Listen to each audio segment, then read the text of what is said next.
आप सभी को मेरा नमस्कार। मैं किशोर कुमार साहू।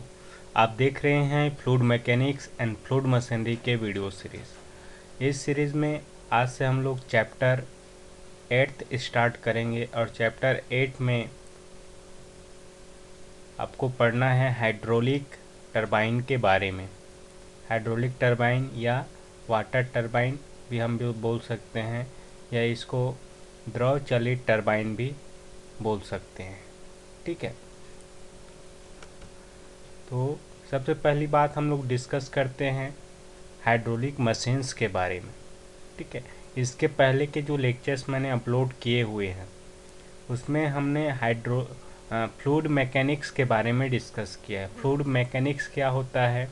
फ्लूइड मैकेनिक्स में हम फ्लूइड पे लगने वाले बल और बल के प्रभाव के बारे में जानते हैं। और एक फ्लूइड का ही एक दूसरा सब्जेक्ट है फ्लूइड मशीनरी। ठीक है, तो फ्लूइड पे जितने भी मशीन्स काम करते हैं जो फ्लूइड पे आधारित होते हैं, उन सभी मशीन्स के बारे में जब हम पढ़ते हैं तो ये सब्जेक्ट कहलाता है फ्लूइड मशीनरी, है ना। तो उसी फ्लूइड मशीनरी को हम हाइड्रोलिक मशीन्स भी बोल सकते हैं। तो हाइड्रोलिक मशीन्स क्या होता है? द्रव चालित मशीन। ठीक है, तो हाइड्रोलिक मशीन ऐसे मशीन को बोला जाता है जो क्या करता है, जो पानी है की एनर्जी है जिसको हम हाइड्रोलिक एनर्जी बोलते हैं, है ना, उसको मैकेनिकल एनर्जी यांत्रिक ऊर्जा में कन्वर्ट कर दे, या ऐसे मशीन जो मैकेनिकल एनर्जी को हाइड्रोलिक एनर्जी में कन्वर्ट कर दे, उन मशीन को हम हाइड्रोलिक मशीन्स कहते हैं। ठीक है, तो यहाँ पे दो चीज़ें हैं। पहली बात तो पानी में जो एनर्जी होती है, पानी में कौन कौन सी एनर्जी होती है या द्रव में कौन कौन सी एनर्जी होती है।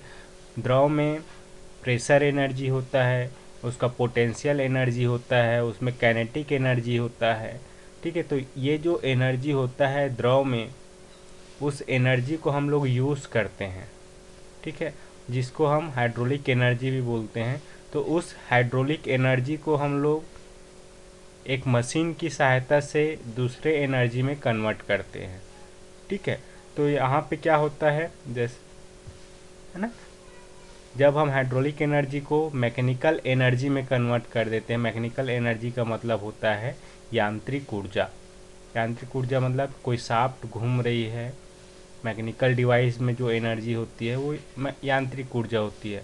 तो मेरे कहने का मतलब ये है कि जब जल की ऊर्जा या हाइड्रोलिक ऊर्जा को या द्रव की ऊर्जा को किसी मशीन की सहायता से जब हम यांत्रिक ऊर्जा में कन्वर्ट कर देते हैं तो वो हाइड्रोलिक मशीन कहलाता है। या दूसरे रूप में हम कहें कि यांत्रिक ऊर्जा को, है ना, जब हम वापस हाइड्रोलिक एनर्जी में कन्वर्ट कर देते हैं, बदल देते हैं, तो वो भी हाइड्रोलिक मशीन कहलाता है। तो दोनों ही तरीके के मशीन्स हाइड्रोलिक मशीन कहलाते हैं। इसमें दो तरीके के मशीन्स आते हैं, एक होता है पंप और दूसरा होता है टरबाइन। ठीक है, तो पंप क्या होता है? पहले भी मैंने बताया कि पंप क्या होता है। ये एक ऐसा हाइड्रोलिक मशीन होता है जो क्या करता है, यांत्रिक ऊर्जा को हाइड्रोलिक ऊर्जा में कन्वर्ट करता है, द्रव की ऊर्जा में कन्वर्ट करता है। पंप आप लोगों ने देखा होगा, वाटर पंप, है ना, उसमें क्या करते हैं, इलेक्ट्रिसिटी से रोटेट किया जाता है, वो मैकेनिकल एनर्जी है, और उसी मैकेनिकल एनर्जी का यूज़ करके पानी को एक ऊंचाई तक या एक लंबाई तक पहुंचाया जाता है, तो वो हाइड्रोलिक एनर्जी में कन्वर्ट करते हैं, तो वो पंप होता है। तो पंप क्या है? यह एक ऐसा हाइड्रोलिक मशीन है, द्रव चलित मशीन है, जिसकी सहायता से यांत्रिक ऊर्जा को हाइड्रोलिक ऊर्जा में कन्वर्ट किया जाता है। वैसे ही दूसरे प्रकार का जो हाइड्रोलिक मशीन है वो क्या है? टरबाइन। टरबाइन क्या करता है? यह जो जल की ऊर्जा होती है, हाइड्रोलिक एनर्जी या द्रव की ऊर्जा, उसको यांत्रिक ऊर्जा में कन्वर्ट करता है ना। तो इस चैप्टर में हमें पंप के बारे में नहीं पढ़ना है, पंप के बारे में आगे के चैप्टर में हम डिस्कस करेंगे।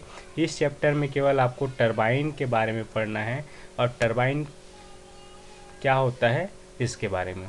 तो बेसिकली पंप आप देख सकते हैं, पंप, कुछ पंप होते हैं, पंप के प्रकार है। पंप क्या होता है? एक ऐसा द्रव चलित मशीन है जो यांत्रिक ऊर्जा को हाइड्रोलिक ऊर्जा में बदलता है। और पंप देख सकते हैं आप लोग, आपको पिक्चर दिखाई दे रहा है। इसमें एक प्रकार है पंप के, पहला होता है सेंट्रीफ्यूगल पंप, है ना। ये वाला जो पिक्चर है वो सेंट्रीफ्यूगल पंप है, जो घरों में हम प्रायः यूज़ करते हैं। अपकेंद्री पंप, रेसिप्रोकेटिंग पंप है, प्रत्यागामी पंप यहाँ पे डायग्राम दिख रहा है, रेसिप्रोकेटिंग पंप है। वैसे ही सबमर्सिबल पंप है, ये आपको दिखाई दे रहा है, और जेट पंप। तो ये सभी पंप के प्रकार है जो क्या करता है, यांत्रिक ऊर्जा को यूज़ करता है। ये सभी इलेक्ट्रिसिटी से चलने वाले मशीन्स होते हैं, है ना। और इलेक्ट्रिसिटी से हमें यांत्रिक ऊर्जा मिलता है, और उसी यांत्रिक ऊर्जा को यूज़ करके हम पानी को या किसी भी द्रव को ऊंचाई तक या लंबाई तक पहुंचाया जाता है ना। तो फाइनली मैकेनिकल एनर्जी को हाइड्रोलिक एनर्जी में कन्वर्ट करते हैं। तो इस पंप के बारे में हम नेक्स्ट चैप्टर में डिस्कस करेंगे, ठीक है। अब बात करते हैं टरबाइन, ठीक है।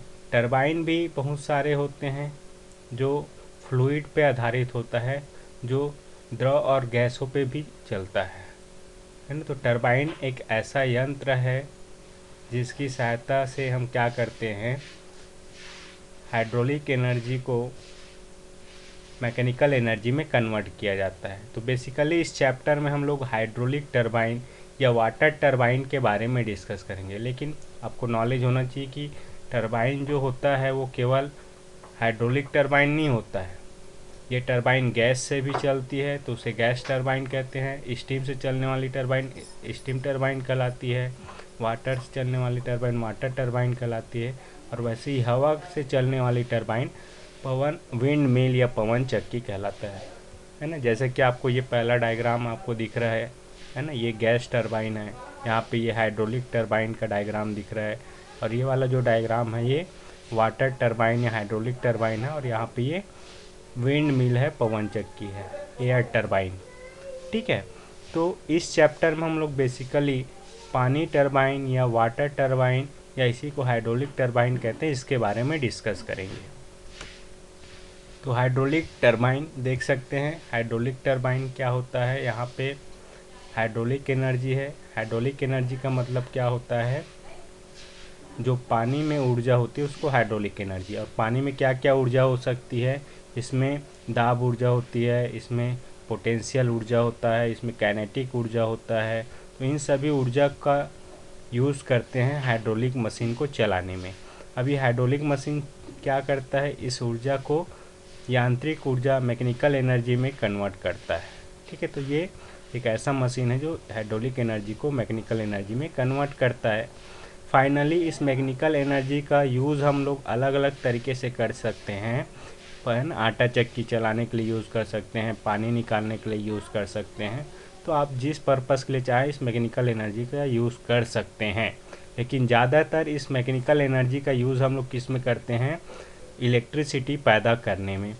तो इलेक्ट्रिसिटी कैसे पैदा होगा, इस मैकेनिकल एनर्जी को, यांत्रिक ऊर्जा को हम जनरेटर तक ले जाएंगे, और जनरेटर एक ऐसा यंत्र होता है जो मैकेनिकल एनर्जी से इलेक्ट्रिकल एनर्जी में कन्वर्ट कर देता है।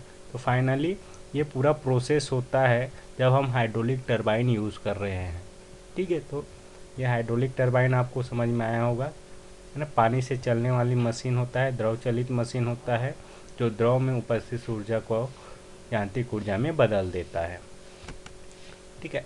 तो हाइड्रोलिक टरबाइन जो मुख्यतः हम लोग टरबाइन यूज़ करते हैं वो कौन कौन से टरबाइन हैं, पहला है पेल्टन टरबाइन, फिर Francis turbine, Kaplan turbine, Turgo turbine. इसके अलावा आपको डायग्राम में दिख रहा है क्रॉस फ्लो टरबाइन है ना, प्रोपेलर शाफ्ट टरबाइन है। तो ये मुख्यतः कुछ टरबाइन है जो हम यूज़ करते हैं, है ना, और यूज़ किया जाता है। तो ये सब द्रव चलित टरबाइन है। सभी टरबाइन के बारे में आगे के टॉपिक्स में हम लोग डिस्कस करेंगे, अभी केवल इंट्रोडक्शन आपको समझना है, ठीक है। तो हाइड्रोलिक टरबाइन के कुछ मुख्य प्रकार हैं। नेक्स्ट टॉपिक इसमें हम डिस्कस करते हैं हाइड्रोलिक टरबाइनों का वर्गीकरण, क्लासिफिकेशन ऑफ हाइड्रोलिक टरबाइंस। द्रव चलित टरबाइन को कैसे हम विभाजित कर सकते हैं। तो द्रव चलित टरबाइन को 4 आधारों पे विभाजित किया गया है, वर्गीकृत किया गया है ना। पहला जो है वो according to the type of energy at inlet, इसके अंदर दो तरीके के टरबाइन होता है, इम्पल्स टरबाइन और reaction turbine. According to direction of flow through runner, है ना, रनर में प्रवाह के हिसाब से इसको 4 प्रकार से बांटा गया है। वैसे ही according to head at inlet के आधार पर 3 प्रकार से बांटा गया है, high head turbine, medium head turbine, low head turbine. वैसे ही स्पेसिफिक स्पीड ऑफ टरबाइन, इसके आधार पर 3 तरीके से फिर से विभाजित किया। तो ये 4 तरीके से हम अलग अलग टरबाइन को विभाजित कर सकते हैं। ठीक है, पहला जो विभाजन है वो है इनलेट पे ऊर्जा के प्रकार के आधार पर, according to type of energy at inlet. और ऊर्जा के आधार पर टरबाइन जो होता है वो 2 प्रकार के होता है, एक होता है इम्पल्स टरबाइन, आवेग टरबाइन, और दूसरा होता है रिएक्शन टरबाइन, प्रतिक्रिया टरबाइन। ठीक है, तो ये क्या होता है बेसिकली, इसके बारे में आगे हम लोग डिटेल में डिस्कस करेंगे। लेकिन आवेग टरबाइन क्या होता है, ऐसे टरबाइन, ये देख सकते हैं आप लोग डायग्राम में, यहाँ पे जो नोजल से वाटर निकलता है उसमें काइनेटिक एनर्जी होता है। तो ये टरबाइन में जो वाटर का जो या द्रव का ऊर्जा है वो केवल क्या है, काइनेटिक एनर्जी है। तो ऐसे टरबाइन को हम लोग आवेग टरबाइन कहते हैं, है ना। और यहाँ पे आप दूसरा डायग्राम देखिए, यहाँ पे वाटर जो फ्लो होता है पाइप या केसिंग बोलते हैं के थ्रू फ्लो होता है। तो यहाँ पे वाटर में जो होता है वो काइनेटिक एनर्जी, गतिज ऊर्जा के साथ साथ इसमें दाब ऊर्जा भी होता है। तो इस प्रकार के टरबाइन को हम लोग रिएक्शन टरबाइन कहते हैं। तो एनर्जी के आधार पर 2 तरीके से ये टरबाइन होता है। नेक्स्ट जो क्लासिफिकेशन है वो है according to direction of flow through runner के हिसाब से, है ना। रनर में जो द्रव का फ्लो हो रहा है, प्रवाह हो रहा है, उसकी दिशा के आधार पर हम 4 तरीके से टरबाइन को विभाजित कर सकते हैं। पहला है टेंजेंशियल फ्लो टरबाइन, स्पर्श रेखा प्रवाह टरबाइन, जैसा कि आपको यहाँ पे दिखाई दे रहा है। यहाँ पे ये रनर है और इसमें ब्लेड लगे हुए हैं ना। तो इसमें रनर के क्या हो रहा है, ये स्पर्शज्या या टेंजेंशियल डायरेक्शन में फ्लूइड का फ्लो होता है। तो इसको हम टेंजेंशियल फ्लो टरबाइन कहते हैं। दूसरा है रेडियल फ्लो टरबाइन, रेडियल प्रवाह टरबाइन। यहाँ पे देख सकते हो इसमें क्या होता है, जो वाटर या द्रव का फ्लो होता है वो रनर मतलब शाफ्ट भी बोल सकते हैं, शाफ्ट के परपेंडिकुलर डायरेक्शन में फ्लो होता है। तो ये रेडियल फ्लो है। एक्सियल फ्लो टरबाइन में क्या होता है, रनर के एक्सिस के दिशा में या along the axis of runner ये वाटर का फ्लो होता है, जैसे यहाँ पे हो रहा है। ये लास्ट वाले डायग्राम में देखिए, ये एक्सिस है और इसी डायरेक्शन में ये वाटर का फ्लो हो रहा है। तो ये एक्सियल फ्लो टरबाइन है। बेसिकली टेंजेंशियल फ्लो टरबाइन किस में होता है, पेल्टन टरबाइन में होता है। रेडियल फ्लो टरबाइन किस में होता है, ये आप देख रहे हैं, ये आपका अलग से आप देख सकते हैं फ्रांसिस टरबाइन होता है, उसमें रेडियल फ्लो होता है। एक्सियल फ्लो टरबाइन किस में होता है, कैप्लान टरबाइन में होता है। उसी प्रकार से मिक्स फ्लो टरबाइन होता है, जिसमें होता क्या है, पानी जो इंटर करता है वो रेडियल इंटर करता है, लेकिन बाहर जब निकलता है ये ब्लेड से होके तो एक्सिस के पैरेलल होता है या अलोंग द एक्सिस होता है ना। तो ये 2 तरीके से होता है, इनलेट पे रेडियल होता है और आउटलेट पे ये एक्सियल फ्लो होता है, इसलिए इसको मिक्स्ड फ्लो कहते हैं। ठीक है, तो ये according to direction of flow 4 प्रकार के हैं।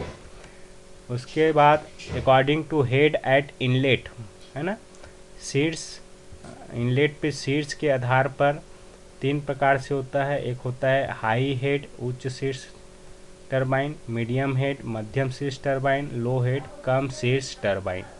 तो जब भी टरबाइन यूज़ कर रहे हो तो उसके ऊपर डैम बनाया जाता है और डैम में पानी को स्टोर करके एक लेवल तैयार किया जाता है। तो टॉप लेवल जो होता है, टॉप सरफेस जो होता है पानी का, वहाँ से लेकर टरबाइन के एक्सिस तक की जो ऊंचाई होता है उसको शीर्ष कहते हैं। तो वो ऊंचाई के आधार पर 3 प्रकार के हैं। अधिक ऊंचाई है तो हाई हेड, मीडियम है तो लो हेड, और कम हेड है तो कम शीर्ष टरबाइन। इस तरीके से 3 प्रकार के होता है। यहाँ पे आपको टेबल पे दिखाई दे रहा है ना। कैप्लान के लिए 1 से 40 के बीच होता है हेड का वैल्यू, ये मीटर में दिया हुआ है, 1 से 40 मीटर। फ्रांसिस के लिए 25 से 350 मीटर, पेल्टन के लिए 50 से 1300 मीटर, क्रॉस फ्लो 50 से 200 के बीच में होता है, और टुर्बो के लिए 50 से 250। ये कुछ जनरल मैंने वैल्यू बताए हुए हैं, कॉमन जो होता है, ठीक है। इसमें आप देखेंगे पेल्टन के लिए बहुत ज़्यादा हेड है तो ये हाई हेड टरबाइन है, फ्रांसिस और टुर्बो के लिए मीडियम हेड टरबाइन बोल सकते हैं, और कैप्लान के लिए ये लो हेड टरबाइन है ना, क्योंकि बहुत कम हेड है, ठीक है। तो ये डायग्राम में भी आप देख सकते हैं लो हेड टरबाइन, वाटर का टॉप लेवल और टरबाइन के बीच में कम डिफरेंस है, यहाँ पे ज़्यादा डिफरेंस, फिर ये ज़्यादा डिफरेंस होता है टरबाइन और सरफेस वाटर सरफेस के बीच में, ठीक है। तो इस तरीके से हेड के आधार पर 3 प्रकार के होता है, ठीक है। आगे हम लोग डिस्कस करते हैं टरबाइन को हम विशिष्ट गति स्पेसिफिक स्पीड के आधार पर भी विभाजित कर सकते हैं। तो विशिष्ट गति के बारे में आगे डिस्कस करेंगे, विशिष्ट गति क्या होता है, इसके आधार पर हम टरबाइन को 3 प्रकार से डिवाइड कर सकते हैं। एक होता है उच्च विशिष्ट गति turbine, high specific speed turbine, दूसरा मीडियम स्पेसिफिक स्पीड टरबाइन, और तीसरा होता है लो स्पेसिफिक स्पीड टरबाइन, ठीक है। ये स्पेसिफिक स्पीड क्या होता है इसके बारे में अलग से एक वीडियो लेक्चर मैं आपको प्रोवाइड करूँगा, जिसमें स्पेसिफिक स्पीड का डिटेल आपको दिया जाएगा, ठीक है। अब इसमें स्पेसिफिक स्पीड का वैल्यू आप देख सकते हैं, जनरली जो अप्रॉक्सीमेट वैल्यू मैंने बताया हुआ है एक range. Specific speed Pelton wheel turbine के लिए क्या होता है, अगर वहाँ पे सिंगल नोजल लगा हुआ है तो 0 से 30 के बीच होता है। वैसे ही जब उसमें एक से ज़्यादा नोजल लगा हो तो स्पेसिफिक स्पीड 30 से 50 भी होता है पेल्टन व्हील के लिए। तो ये क्या है, पेल्टन के लिए स्पेसिफिक स्पीड कम है, तो ये लो स्पेसिफिक टरबाइन है पेल्टन व्हील जो है। ऐसे फ्रांसिस के लिए 50 से 250 ये विशिष्ट गति होता है, जो कि एक मीडियम स्पेसिफिक स्पीड है, ठीक है। वैसे कैप्लान के लिए 250 से 850 के बीच होता है, जो हाई स्पेसिफिक स्पीड है। तो कैप्लान क्या है, हाई स्पेसिफिक स्पीड टरबाइन है ना। इस तरीके से हम टरबाइन को क्लासिफाई कर सकते हैं अलग अलग आधारों पे, ठीक है। ये क्लासिफिकेशन आपको क्लियर हुआ होगा, कहीं पे डाउट होता है तो आप कमेंट बॉक्स में कमेंट करें। इस लेक्चर में इतना ही। Thank you for watching this video, keep smiling.